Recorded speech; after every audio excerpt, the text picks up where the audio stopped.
Kids ఏదైనా చూసారంటే confirm అది కూడా వాళ్ళకి కావాలని అయితే అడుగుతూ ఉంటారు కదా, ఫుడ్ ఆర్ ఎనీథింగ్. అలానే మా పిల్లలు కూడా ఎప్పటి నుంచో స్పెగటీ చేయమని అయితే అడుగుతున్నారు. ఈ రోజు అయితే నేను స్టోర్ కి వెళ్ళినప్పుడు అక్కడైతే నాకు హోల్ వీట్ స్పెగటీ అయితే కనిపించింది. వెంటనే ఇంకా తీసుకొచ్చి ట్రై చేద్దాం అనిపించింది. ఇవి చూడడానికి అయితే సేమ్ న్యూడిల్స్ లానే ఉంటాయి, బట్ టోటల్లీ డిఫరెంట్ టేస్ట్ అయితే ఉంటుంది. నేనైతే దీన్ని ప్రిపేర్ చేయడం ఇదే ఫస్ట్ టైం. ఎలా ఉంటుంది ఏంటని చెప్పి నేనైతే చాలా తక్కువగానే చేస్తున్నాను. ప్రాసెస్ అయితే ఫస్ట్ స్పెగటీని వాటర్ లో ఆయిల్ అండ్ సాల్ట్ వేసి బాయిల్ చేయాలి.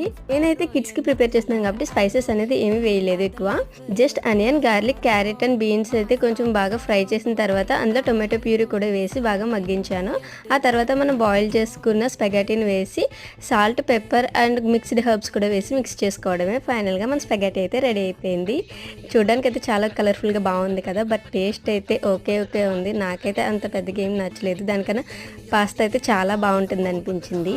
మరి మీరు ఎప్పుడైనా దీన్ని ట్రై చేశారా? ట్రై చేస్తే మీకు ఎలా అనిపించిందో నాకైతే కామెంట్ చేయండి. వీడియో నచ్చితే సబ్స్క్రైబ్ చేసుకోండి.